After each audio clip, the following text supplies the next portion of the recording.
Agad na isinugod si Capeta sa ospital kasama ang team niya. Habang naghihintay sa resulta ay sinisi ni Shij ang sarili niya at sinabing hindi sana iyon mangyayari kay Capeta kung may pera lang sana siya. Pinalakas ni Monami ang loob nito at sinabing gagaling din agad si Capeta. Maya-maya pa ay sinabi ni Nobu kay Kamada na mag-usap sila. May sinabi si Nobu tungkol sa plano niya para sa Team Capeta na makapagpatuloy sa karera. May ban si Nobu para tanggapin si Capeta na makasali sa audition pero sinabi ni Kamada na kahit maayos ang lahat at pumayag ang mga iyon na sumali si Capeta sa audition ay hindi pa rin magiging madali. Magkakaroon ng maraming karibal mula sa silangan at kanluran pero tiwala si Nobu na kaya iyon ni Capeta at desidido na rin siyang gawin iyon. Umuwi si Nobu at inedit ang nakuhanan niyang video habang nasa karera si Capeta. Kinabukasan dala ang mapa ay hinahanap ni Nobu kung saan nga ang FSRS. Habang naglalakad ay inisip ni Nobu kung papasa nga ba ang mga clip na dala niya. Nang marating niya ang harap ng FSRS ay kinakabahan na siya habang tumatawid pero kailangan niya iyong gawin. Sa ospital, habang naiisip ni Capeta na natalo siya ay napaiyak na lang ito at sinabing hindi na siya makakalaban muli. Isang lalaki naman ang nagtanong sa information ng ospital kung saang silid naroon si Capeta. Umiiyak si Capeta nang madatnan yun ni Naomi at nagulat naman ito nang makita siya. Sa pagbisita ay dinalhan ni Naomi ng tsokolate si Capeta. Samantala, habang naghihintay ay pinagpapawisan na sa kaba si Nobu dahil napapaisip siya sa sinabi ni Kamada na imposible iyon. Pero Hi, Papa. Lumpia kasi lahat eh. Sabi mo kasi kahit ano lang. Hey guys! Lumpia! Milk tea! nilakasan niya lang ang loob niya at maya-maya pa ay dumating ang isang lalaki na agad na binati ni Nobu.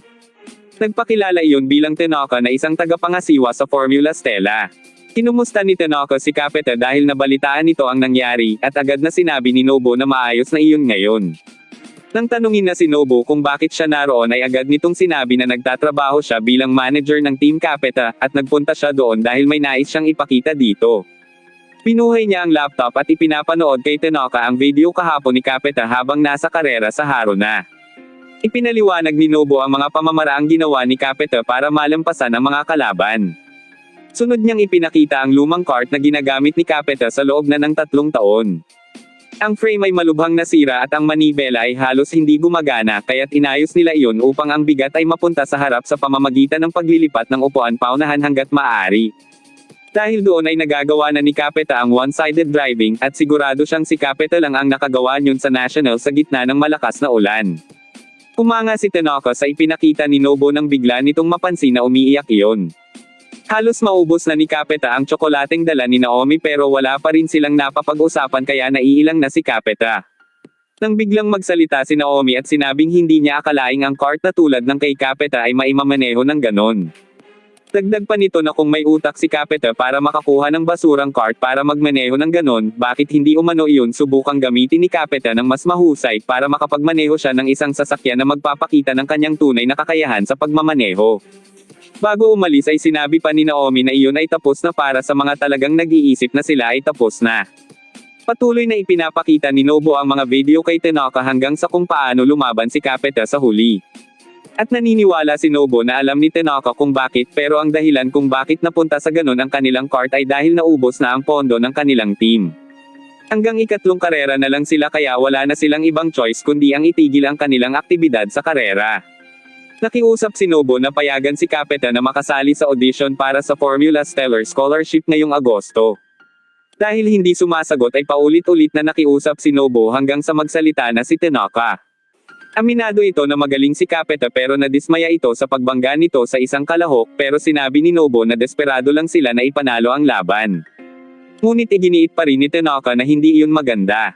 Gayunpaman sinabi ni Tanaka na isang kahihiyan na hayaan ang karera ng isang napakatalino na bata na magwakas ngayon. Tumayo ito at ipinaliwanag kay Nobu na iba ang formula race kesa sa karting. Kung ang kart ay isang prop plane, ang formula naman ay isang jet plane. Kung magkaiba ang bilis, magkaiba rin ang gastos.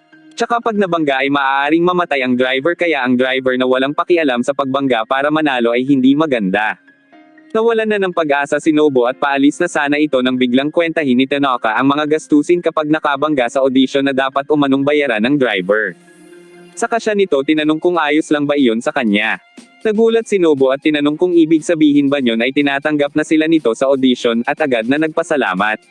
Sinabi ni Tanaka na aabutin ng 3 araw at 2 gabi ang audition at sinabing basta wag gagawin ang mambangga. Masyadong mahal ang bayad kapag nangyari iyon at kapag umayaw sila sa kalagitnaan ay si Tanaka ang mananagot sa mga nasa taas. Kaya naman nangako si Nobu na hindi iyon mangyayari. Nang makalabas ay doon ibinuhos ni Nobu ang tuwang nararamdaman niya. Nang sumunod na araw, ibinuhos ni Monami ang inis sa pagkatalo ni Capeta sa pamamagitan ng paglalaro ng tennis dahil para sa kanya ay si Capeta ang pinakamabilis. Nang pauwi na si Monami ay inabanggan siya ng isang babae sa daan. Samantala, hanggang ngayon ay iniisip pa rin ni Capeta ang mga sinabi sa kanya ni Naomi nang biglang dumating si Nobu dala ang isang CD. Para makapag-image training umano si Capeta kahit nagpapagaling pa lang. Agad na inayos ni Nobu ang TV at sinabi kay Capeta na hindi nito mahahabol si Naomi kung ganun ito. Ngunit sinabi ni Capeta na wala na namang kwenta ang umasa dahil hindi na naman sila makakalaban kahit kailan. Doon ipinakita ni Nobu ang application form ng Formula Stellar Racing School, ang parehong pinag-auditionan ni Naomi ng 1 taon. Dagdag pa ni Nobu na kagagaling niya lang doon para humingi ng permiso para makasali si Capeta. Sa pagkagulat ay hindi na nakaimik pa si Capeta at napatanong dahil akala niya ay kailangang manalo muna sa nationals bago magkaroon ng pagkakataong makapasok doon. Sinabi ni Nobu na muli niyang tiningnan ang mga requirement at mayroong isang bahagi na nagsasabi, o kung hindi man ay may nakikilalang potensyal na manalo na formal na kinikilala at naaprubahan, kaya agad siyang pumunta sa head office dala ang inedit na video ng karera ni Capeta kahapon. At nang makita iyon ng tagapangasiwa ay pumayag naman ito dahil naintindihan nito kung gaano kagaling si Capeta. Oras na makapasa doon si Capeta ay maaari siyang sumali sa parehong karera ni Naomi sa susunod na tag-araw at pareho din silang scholar.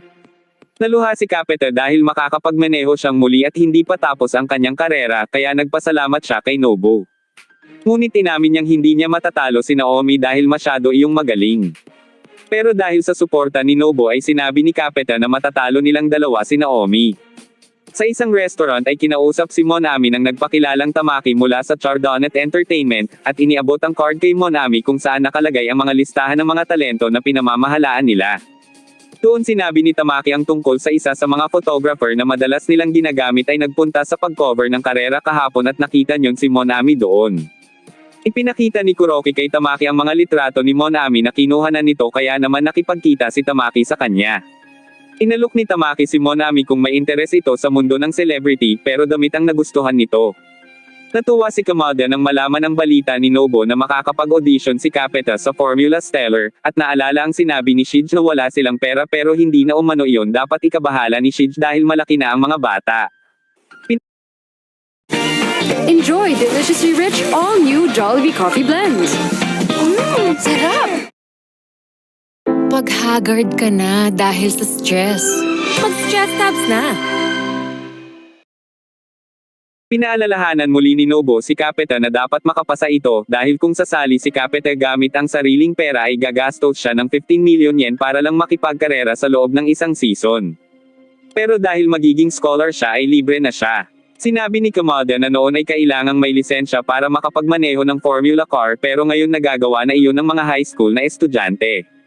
Sinabi naman ni Nobu na dapat nga ay tinuturuan na ang mga talentadong driver na nasa edad 16 at 17 upang maging F1 driver. Napatingin ito kay Capeta na hindi pala pinapangarap na maging F1 kaya sinabi ni Nobu na boring naman kung hindi nito layunin ang tuktok. Sa ngayon ay application fee para sa audition ang problema nila na nagkakahalaga ng 210,000 yen. Mura pa yun para sa 3 araw na manatili sila sa FSRS. Habang kumakain ng saging si Seriki ay binati siya ni Momotaro na papasok sa ospital. Habang ipinapaliwanag ni Nobu kay Capeta ang ilang mga bagay ay dumating si Kamada para magpaalam. Dumating naman si Momotaro na may dalang bulaklak para kay Capeta. Inalok ito ni Capeta ng dalang tsokolate kanina ni Naomi, naupo ito at kinain iyon sa kasinabing nakapagdesisyon na siyang magseryoso at layuning manalo sa nationals dahil hindi na umano ito makapaghintay na makipagkarera kay Capeta. Doon ipinakita ni Nobu ang CD ng laro at hinamon si Momotaro na doon na lang sila maglaban. Pumayag ito kaya sinabi ni Nobu na kapag natalo si Capeta ay makikipag-date si Momotaro kay Monami pero kapag si Capeta ang nanalo ay ipapahiram ni Momotaro ng 1 beses ang cart niyo na gagamitin sa national. Natakot si Capeta dahil sa paggamit ni Nobo kay Monami bilang premyo pero tiwala naman ito na si Capeta ang mananalo. Ipinaalala rin ni Nobo na wala silang cart na magagamit para sa paparating na pang-apat na karera kaya makakagamit sila ng libre at bagong cart kung mananalo si Capeta.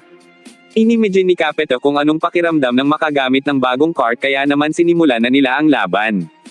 Samantala, habang kausap pa rin ni Monami si Takumi ay naisip nito ang nangyari kay Capeta kaya itinanong nito kung makakakuha ba siya ng maraming pera kung tatanggapin ang alok sa kanya. Pero nakadepende raw iyon kung paano siya magtatrabaho. Natalo si Capeta sa laban nila ni Momotaro kaya naman parang pinagbagsakan ng langit ang itsura ng dalawa at nagsisihan pa. Nagsisi si Nobo at sinabing kung naglagay na lang din sila ng taya, dapat ay may iba pa silang ginawa bukod sa isang cart tulad ng audition fee. Pero kahit wala silang pera, kailangang may gawin sila kahit paanong mangyari. Inisip naman ni Nobo na oras na makapasa siya ay hindi na sila mag-aalala patungkol sa cart o sa pera. Ang iisipin na lang niya ay kung paano magmaneho ng mabilis tulad ng kay Naomi. Konti na lang at magbubukas na ang kanilang kinabukasan. Ngunit maya-maya pa ay nagtalo ang dalawa kung paano ibibigay ang premyo ni Momotaro. Nang sumunod na araw ay pumunta si Nobo kay Boss Kay para humingi ng tulong pinansyal pero nagtalo lang ang dalawa dahil hindi umano magbibigay si Kay para lang sa larong pambata. Iginiit naman ni Nobo na hindi lang yun larong pambata dahil nais niyang maging profesional si Capeta. Pero patuloy lang na nagtalo ang dalawa hanggang sa umalis na si Nobo at sinabing gagawa siya ng paraan tungkol sa 210,000 yen kahit anong mangyari. Habang tumatakbo ay nakita siya ni Adachi at nalamang ang Akari ang sponsor ng Team Capeta. Sa ospital ay bumisita ang mga bata kay Capeta pero wala yun sa higaan, dahil papunta iyon sa rooftop at nang makasalubong ang nurse ay nalaman niyang 2 buwan pa bago siya tuluyang gumaling, gayong sa Agosto na ang audition sa Formula Stellar. Sinundan siya doon ng mga bata habang iniisip ni Capeta na kailangan niya iyong tiisin dahil kumpara sa nakalipas na 5 taon ay walang-wala ang 2 buwan na iyon. Nagulat si Capeta nang bigla siyang lapitan ng mga umiiyak na bata. Samantala, tinanggap na ni Monami ang inalok ni Takumi at nang magpakilala ay sinabi nitong nais niyang mapabilis iyon dahil kailangan niya ng pera sa lalong madaling panahon. Nagsimula na ang workshop nila at kahit nahihirapan ay pilit iyong ginagawa ni Monami kaya pinag-uusapan na siya ng iba. Nang sumunod na araw ay nagmamadaling umalis sa paaralan si Monami para pumunta sa Chardonnay at agad na nag-ensayo habang kinukuhanan sila ni Kuroki ng litrato. Nung una ay hinamak si Monami ng ibang tao, noong sinabi niyang pera lang ang gusto niya ngunit ngayon ay hinahangaan na siya ng mga ito dahil totoo siya sa kanyang sarili. Inamin naman ni Tamaki na maging siya ay napalapit na kay Monami, at alam niyang mas marami pa ang mapapalapit sa dalaga at malayo ang mararating nito. Nang matapos ang mga iyon ay inalok ni Tamaki si Monami ng isang TV commercial at agad naman iyong tinanggap ng dalaga. Nang sumunod na araw ay nakalabas na si Capeta sa ospital at may pag-iyak pa talaga si Shich sa harap ng mga nurse bagay na ikinahiya ng anak niya.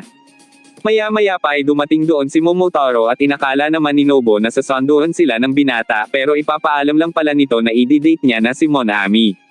Habang nagsisihan ang dalawa kung sino ang may kasalanan ay nagpaalam na si Momotaro.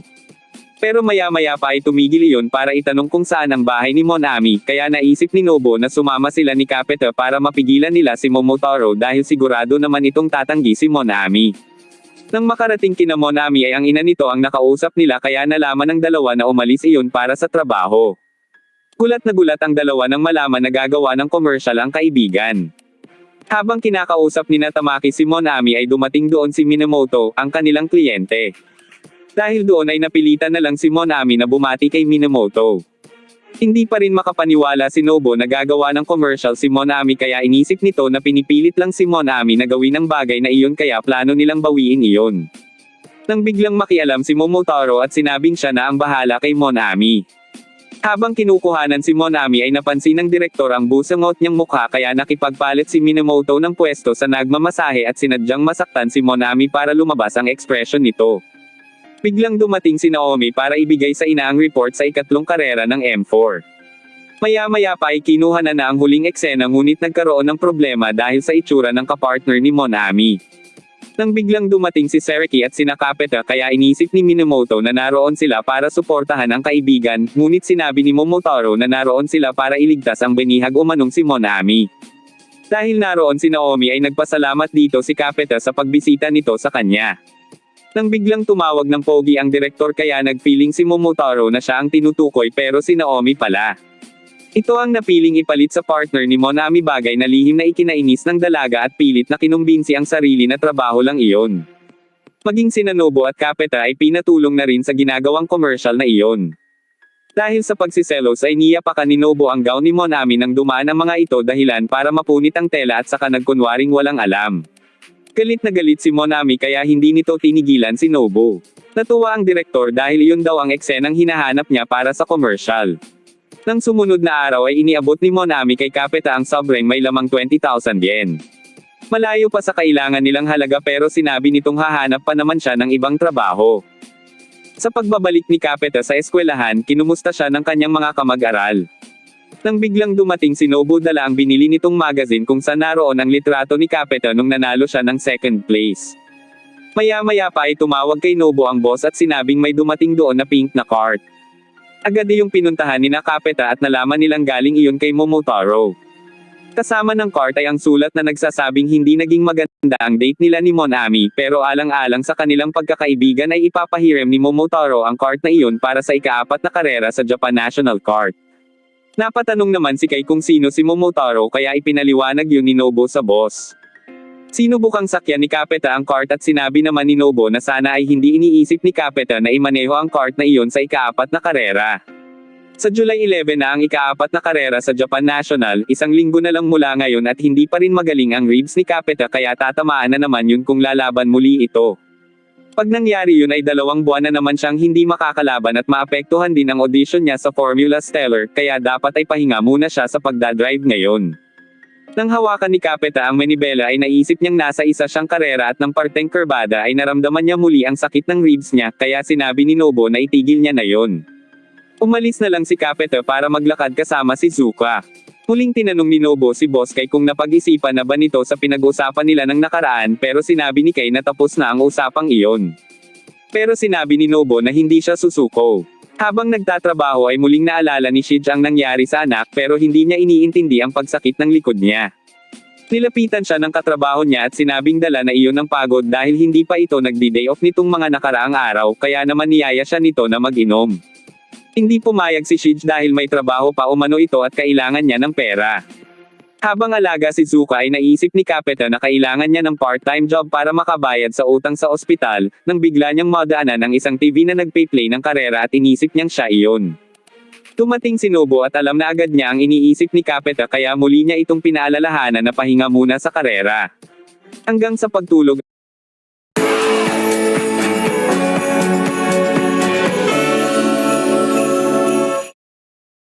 ay cart pa rin ang naiisip ni Capeta at inisip na kaya niyang talunin si Naomi sa pamamagitan ng bagong cart na iyon. Pero kahit subukan nila ang audition sa Formula Stellar, hindi pa rin maisip ni Capeta kung saan sila kukuha ng 210,000 yen. Kaya para kay Capeta ay bakit siya magtitiis sa wala namang kasiguraduhan at doon naisip nitong lumaban hanggang sa naguluhan na siya sa pagdedesisyon. Umaga na nakauwi si Shige kaya inalok ito ni Capeta ng almusal pero sinabi nito na dumaan lang naman siya para magpalit ng damit. Habang nagsasalita si Capeta ay nawala ng balanse ang kanyang ama dahilan para mahulog ang laruang cart. Habang kumukuha ng damit ay pinagsabihan ni Shige ang anak na huwag masyadong magtrabaho dahil hindi pa ito tuluyang magaling. Ganon din naman ang sinabi ni Capeta sa ama pero hindi ito nakikinig sa kanya at umalis na. Isa-isang pinulot ni Capeta ang parte ng cart at saka nahiga. Sa Akari, habang tinitingnan ni Boss Kai ang magazine kung saan naka-feature si Capeta ay naalala nito ang sinabi sa kanya ni Adachi. Sinabi nito na kahanga-hanga ang naging karera pero sa pagkakaalam niya ay hindi naman nanalo si Capeta. Pero dahil hindi naman niya napanood ang karera ay hindi niya maintindihan ang sinasabi ni Adachi kaya pilit niya na itong pinaalis. Nagpumilit si Adachi at sinabing nais niyang marinig ang kwento ni Kai tungkol kay Capeta dahil ito naman ang main sponsor ng team. At sigurado siyang magugustuhang malaman ng fans ang opinyon ni Kai dahil sa 5 taon nitong nakasama ang Team Capeta. Napaisip si Kai na 5 taon na pala ang lumipas matapos mabuo ang team na tumanggi sa alok ng Auto House. Sa loob ng 5 taon na iyon ay patuloy lang sa paglaban si Capeta laban sa malaking team nang hindi sumusuko. Katulad din yun ng mga pinagdaanan niya noon na maraming naging problema hanggang sa narating na niya kung nasaan siya ngayon. Naintindihan na ngayon ni Kai na hindi lang iyon basta larong pambata. Nang makita niya si Capeta na nakatingin sa bagong cart ay nilapitan niya ito at sinabing kakaiba ang ikinikilos ni Shige at tinanong kung may nangyari ba doon. Dagdag pa nito na panggabi ang duty niyon kahapon at ngayong umaga ay nagtatrabaho na uli iyon. Samantala, nang makatapos sa pag-iinsayo, lumapit si Monami kay Takumi at tinanong kung may nahanap na ba uli itong trabaho. Pero nang malaman na wala pa ay nakiusap itong pakibilisan dahil kailangan niya ng maraming trabaho para sa pag-o-audition ni Capeta. Bilang isang mabuting kaibigan ay sinamahan si Shige ng isa niyang katrabaho kahit araw ng day off nila. Piniro siya nito at tinapik kaya nahulog mula kay Shige ang piraso ng larwang cart ni Capeta. Pinulot niya ito at naalala ang kabataan ng anak at habang nagmamaneho ay naalala niya na noon ay natutulungan pa niya si Capeta sa maraming bagay tulad ng pag-aayos ng cart at ng mga makina nito na ngayon ay hindi niya na magawa. Kahit gabi ay patuloy pa rin sa pagtatrabaho si Capeta hanggang sa sumakit muli ang ribs niya at nadatnan siya doon ng kanyang ama. Nang sabihin ni Shige na dadalhin siya sa ospital ay humingi ng tawad si Capeta sa kanyang ama dahil gulo na naman ang naidulot niya. Nang matapos sa check-up ay sinabi ni Capeta na maayos naman daw siya bagay na ikinatuwa ng ama. Doon ay ibinigay ni Shige ang piraso ng cart na nahulog sa kanya kanina at humingi ng tawad sa anak sa nangyari kaninang umaga. Dahil parehong tapos na ang trabaho ay niyaya ni Shige ang anak na kumain ng sushi kaya nagpumilit ang katrabaho nito na sumama. Pagkatapos kumain ay agad na nakatulog si Shige. Kinabukasan kinumusta ni Kay si Capeta dahil nabalitaan nito ang nangyari kagabi at saka pinagsabihan ng binata na huwag masyadong magpakapagod sa trabaho. Doon ay nagpaalam si Capeta kay Boss Kay kung maaari siya nitong pahiramin ng company van sa July 11. Naalala ni Kay na iyon ang araw ng karera at tinanong kung anong balak niyang gawin.